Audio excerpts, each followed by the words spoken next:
Hi, my name is Tim Rowark, and I'm here today to go over the Hamilton T1 ventilator and its use with the neonatal circuit and how we intend to use it for our neonatal and pediatric patients. So first your screen, this is your screen. Because we're using the neonatal circuit, we want to press neonate. Then we want to put in their weight. So we'll say this is a ½ kilo baby, a NICU baby. So we'll adjust the weight down to ½ kilo using our rotary knob. Once we get that weight down to ½ kilo, then I'll press the rotary knob to save that weight. Now to choose the mode of ventilation that we're going to use, you select the modes tab at the top right.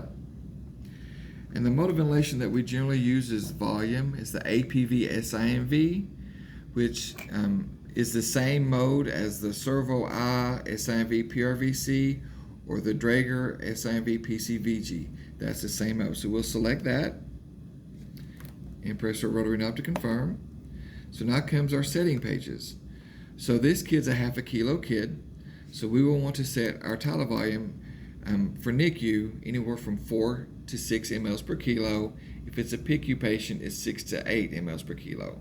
So we'll say this is a NICU baby that weighs ½ kilo. So at 5 mLs per kilo, our tidal volume will be 2.5. So you adjust it and then press your rotary knob to accept that setting. We generally start with a rate of 30 or 40. So we will adjust this down to a rate of 30. Press the rotary knob to accept. Our pressure support in the NICU, we usually start at 6. For PICU patients, it can start anywhere from 6 to 10 based on the patient. But NICU, generally, we start our pressure support at 6. Your PEEP, 5 is a good place for us to start. Our I time for this patient, we'll probably start at 0.35. So I press the rotary, adjust it, and then press the rotary knob to save. Our pressure limit, we'll go ahead and adjust it up to 40. That's your pressure limit.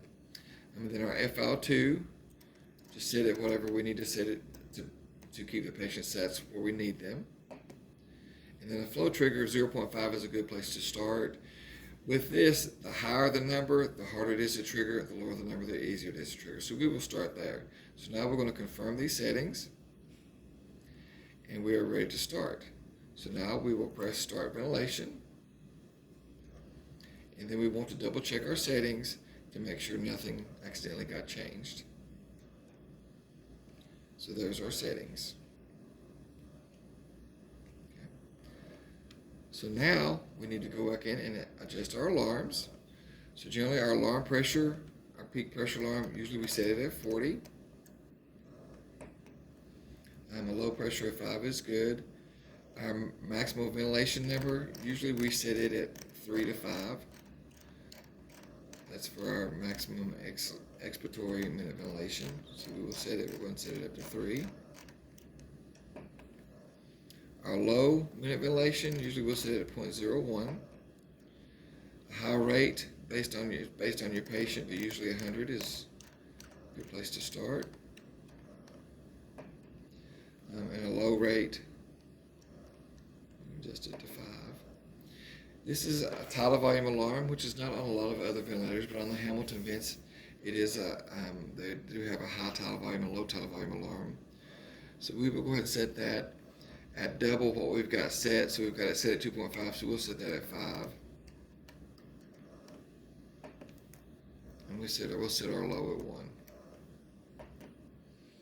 Apnea time, we generally set it at 20 seconds. So now our alarms are set.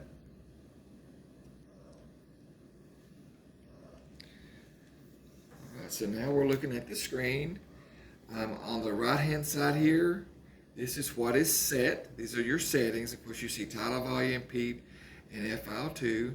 To see other settings, or to see all the settings, just press your control button, and there's all the settings.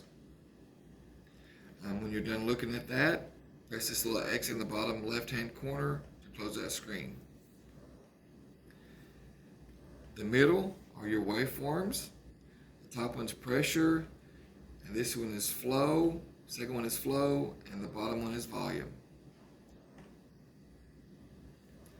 The column on the right hand side, these are measured numbers.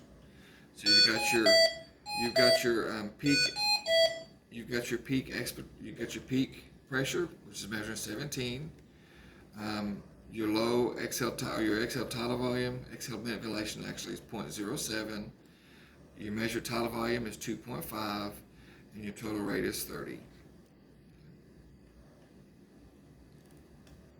Just this. And there you go. Here is your silence button, and this is your power button to put it in standby. Once you've done this, and you've got the patient transported and their NICU, you've got them switched over to the other ventilator, you press and hold this for just a second, and then you activate standby, and it will stop the ventilator. Thank you.